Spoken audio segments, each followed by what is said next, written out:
Existem construções que parecem ter vida própria.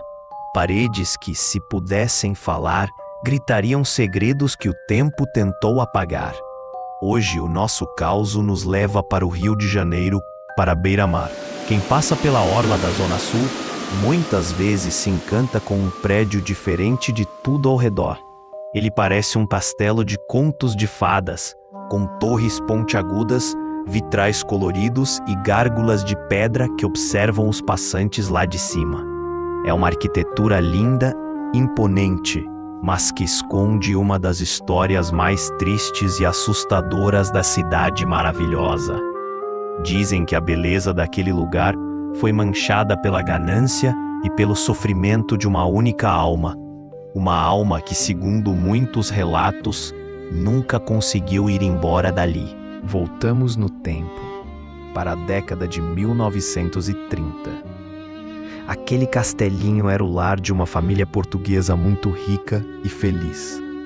O casal Avelino e Rosalina, e a filha deles, a pequena Maria de Lourdes. Era uma menina doce, que tinha tudo o que uma criança poderia sonhar. O castelo era o seu reino. Mas o destino, meus amigos, às vezes prega peças cruéis. Em um dia que parecia comum, um acidente terrível aconteceu bem na frente da residência. Os pais de Maria de Lourdes foram atropelados por um bonde.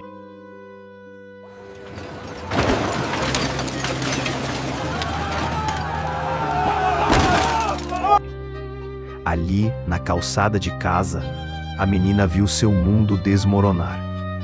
Ela se tornou órfã num piscar de olhos. Sem parentes próximos no Brasil, a guarda da menina e de toda a sua enorme herança foi entregue a um tutor. Um homem que deveria protegê-la, mas que se tornaria o vilão dessa história.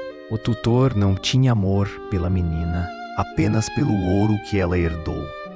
Relatos da época contam que ele demitiu os empregados de confiança e isolou Maria de Lourdes no alto da torre principal do castelo. Imaginem só, uma criança acostumada com o carinho dos pais, agora trancada num quarto frio no topo de uma torre, olhando o mar pela janela, sem poder descer. Dizem que ela passava fome, frio e, pior de tudo, vivia na solidão absoluta.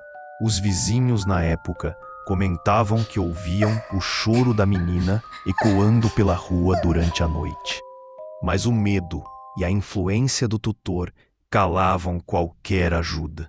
Maria de Lourdes faleceu ainda jovem. Alguns dizem que foi de tristeza, outros falam em febre, e há quem jure que ela se atirou daquela torre em busca de liberdade. O fato é que a vida dela acabou, mas a história, essa estava só começando. Depois que o tutor morreu e o imóvel ficou vazio, o castelinho passou anos abandonado. E foi aí que a lenda ganhou força. Moradores de rua que tentavam se abrigar lá dentro saíam correndo, apavorados. Eles contavam que, no meio da noite, ouviam passos de alguém pequeno correndo pelo piso de madeira. Pessoas que caminhavam na calçada juravam ver uma silhueta feminina na janela da torre, observando o movimento.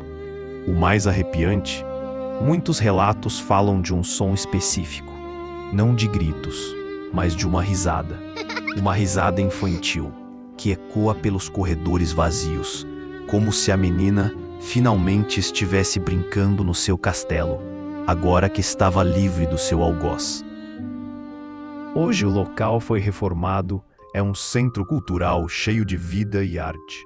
Muita gente visita e diz não sentir nada, mas pergunte aos vigias noturnos, ou aos visitantes mais sensíveis que sobem até a antiga torre.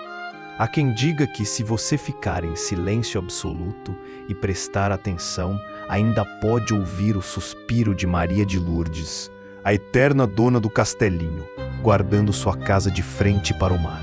E você, teria coragem de passar uma noite lá? Gostou do relato? Me conta aqui nos comentários sua história de casa mal assombrada. Segue o Canto da Prosa nessa rede e também na rede vizinha para não perder nossos vídeos. E não esquece de compartilhar com aquele seu amigo que acha que castelo assustador com espíritos inquietos só existem na Europa. Até a próxima!